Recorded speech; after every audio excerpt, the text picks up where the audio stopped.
All right. Continuing in the history of Bond, we have. Shut the door. Man, again. Pardon me, folks.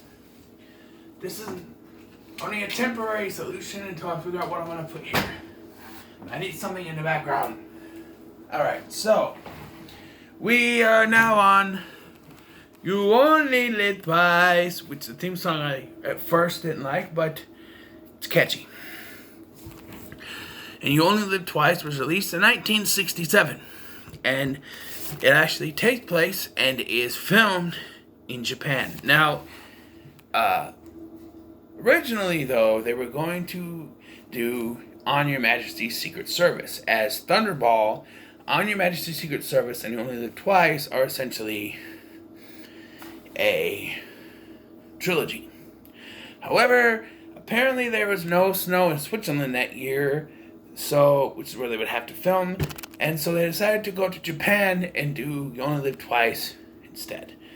They've been adapting the films out of order and adapting the books out of order anyway, so it doesn't really matter. Although there is a bit of a continuity error when we get to "On Your Majesty's Secret Service." We'll talk about that in that one. But so before we go on, the cast, and I'm gonna apologize right now for the pronunciation. Wait, there's one more thing. So they had to film in Japan, and this is where Connery started to feel like he was done. There was people swarming him. Someone even infamously took a picture of him on the toilet when he was taking the thumper dumper. So he announced that after this one, he was done, which we know he would do 2 more times. So, yes. So this was Connery's first final Bond film. So we have the cast. Sean Connery as James Bond. Of course, we do the returning cast first. Along with Bernard Lee as M, Lois Maxwell as Miss Moneypenny, and Desmond Llewellyn as Q. Those are the returning cast members. We have now, and here's where I'm going to be butchering some names. Akiko Wakabayashi as Aki, who is the first Bond girl in this film, and we'll get to that. Mie Hama as Kissy Suzuki, the second Bond girl in this film. Tetsuro Tamba as Tiger Tanaka. I like him. I liken him to Kiran Bey from Russia with Love. He's a very good sidekick to Bond in this one. Teru Shimada is Mr. Osato, one of the villains in this film. Karen Dor is Helga Brandt, another villain. Donald Pleasance is Ernst Stavro Blofeld, seen for the first time in this movie. And Charles Gray is Dicko Henderson, we'll get to that. So Bond, I like the pre-title sequence in this, where you have Bond. First it starts with this Russian satellite, space station, whatever it is, getting abducted, and then you have like 3 nations, not the United Nations, just 3 nations. You have America, Russia, and Britain, which they don't have a space program, but they're there, I guess, and they're arguing over who took it, and they believe that the Russians say they didn't do it, and the Americans don't have one, didn't do it, and the Russians, it's a Russians thing, but the Americans say they didn't do it, and so the British say, they believe that it landed somewhere in Japan, so they're going to send their best man, which is Bond. He's in Hong Kong with a woman at this point, and he appears to be killed in a shootout. This is all a ploy, of course. They have a funeral for Bond, which he's known as a naval commander, so I guess that's his cover. But he is not dead, because he's not. And he's actually, we get our Evan Moneypenny scene on a submarine where it's revealed that he's alive. He has permission to come aboard, and comes aboard, and he has the prerequisite scene with Moneypenny before he goes in to talk to M, who dispatches him on his mission. So yes, his mission is to go to try to find this satellite before the Americans launch another one that could also get stolen and start a World War III. So, yes. And I like how the code word is I love you. Because, like, he meets Aki, and he says, I love you, and there's that thing, and then it looks like it's a trap. But then he meets up with Tanaka, and he says, well, if you're Tanaka, how do you feel about me? And Tanaka goes, well, I love you. So, that's kind of funny. And, okay, so let's talk about Aki. Aki is the first Bond girl in this film. She's the one that's always going around with Bond. They have like a little love thing. And then she's killed off halfway through the film. And then they decided, oh, but Bond needs another female. So they have him, first of all, they dressed Sean Connery up as a Japanese person, which is from the book. They took that from the book. But I'm sorry, a 6'2" Scotsman dressed as a Japanese person, it doesn't work. It just doesn't work. And then they have to have him, quote unquote, get remarried. And they have Kissy Suzuki, which is a ridiculous name to be sure of. But what was the point of switching to Bond girls? Now, I'm not saying that all Asian people look alike, or Asian women, but these two Asian women are very similar looking. And I, at first, was confused as to why they were setting up him to marry the same person until they said her name was Kissy Suzuki. Is that a code name? I thought it was a code name. But then I looked it up on Wikipedia. 2 different actresses, 2 different names. Oh, so it wasn't a cover. It was actually a different woman. Oh, okay. That explains why Connery is like looking at different women to figure out who he's gonna quote unquote marry. Like I said, I like Tiger Tanaka. But when he gets to Japan, he first meets up with Deco Henderson, who's played by Charles Gray, who would actually go on to play Blofeld in Diamonds Are Forever. And, yeah, we'll get to that. Because I like him better here. What did it say that? I like him better here. He's better as Henderson than he is as Blofeld. But yes, there's also Helga Brandt, who I thought was going to end up being a Russian secret agent, also looking for the thing. But no, she actually worked for Blofeld, the inspector. And I like how she gets killed in a pool of piranha fish, or whatever you call them.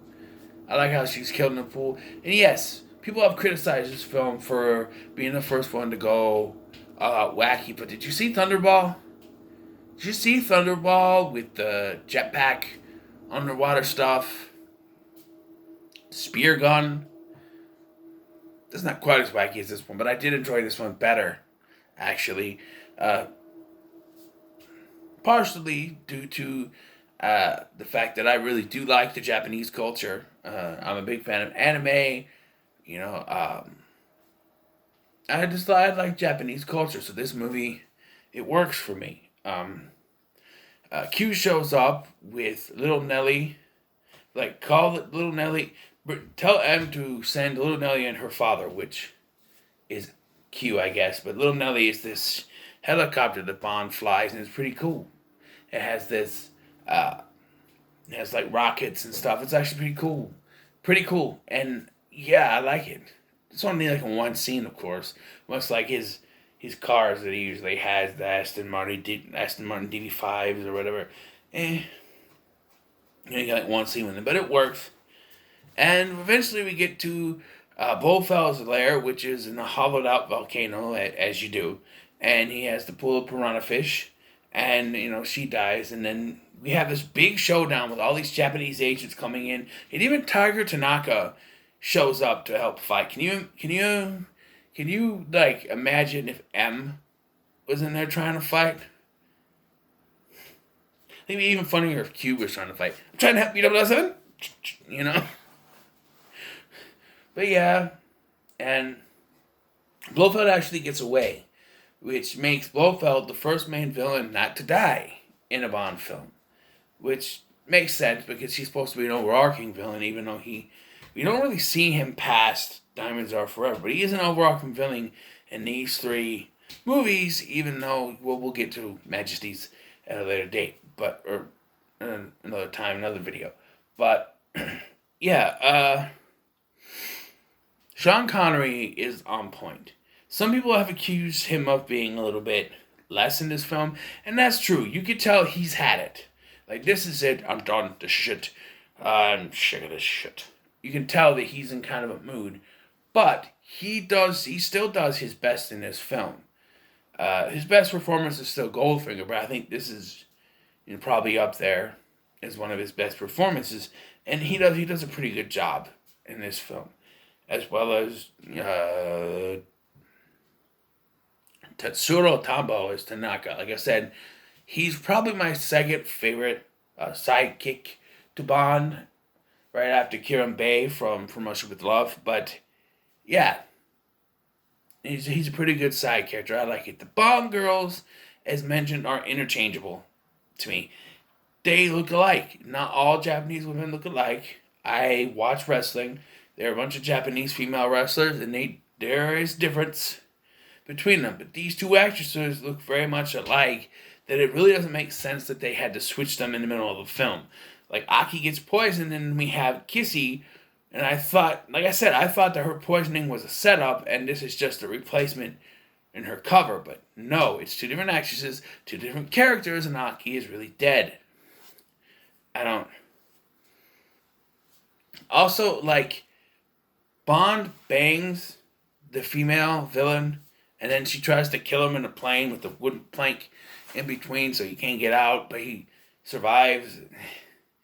It's a little hokey, but still fun. Still real fun. This movie is fun. It was the lowest grossing of the Bond films at that point, I think, which I guess. But I don't see the hate for this. I like it. I think it's one of the better ones of Connery's. And I was actually kind of dreading, after Thunderball. I don't know. I've heard kind of sketchy things about You Only Live Twice, and I actually kind of like it. Like I said, the theme song at first had me a little bit, but as they keep playing the instrumental version throughout the film, I got to like it. You only live twice, which was performed by Nancy Sinatra, Frank Sinatra's daughter, which is cool. Cool. I like Frank Sinatra, New York. But, yeah, this was fun to watch. It was real fun to watch over Thunderball. It's better than Thunderball, I'll give it that. My official ranking will be at some point later, but this was fun. And it would be Connery's last film, at this point anyway. At the end of the film, it does say Bond will return in On Her Majesty's Secret Service. So they obviously still planned to make another Bond film, even if Connery wasn't going to come back. And who would replace Sean Connery for the next film? Well, we'll get to that next time. But my ranking for You Only Live Twice. No, I don't think I'm doing ranking for these, right? I don't think I am doing ratings for these. Right? I don't remember. But it's up there. It's one of the better ones, I think. Hell, I'll give it an 8. I don't remember if I'm doing ratings, but I'll give it an 8 because I really liked it. But if I'm not giving these ratings, because I forgot, because it's been a couple of days, then just ignore that. But if I am, then it's 8. So what are your thoughts on You Only Live Twice? Let me know in the comments below. Make sure to like, share, and subscribe. Thank you for watching. I've been Scotty, and I'll see you in the next one.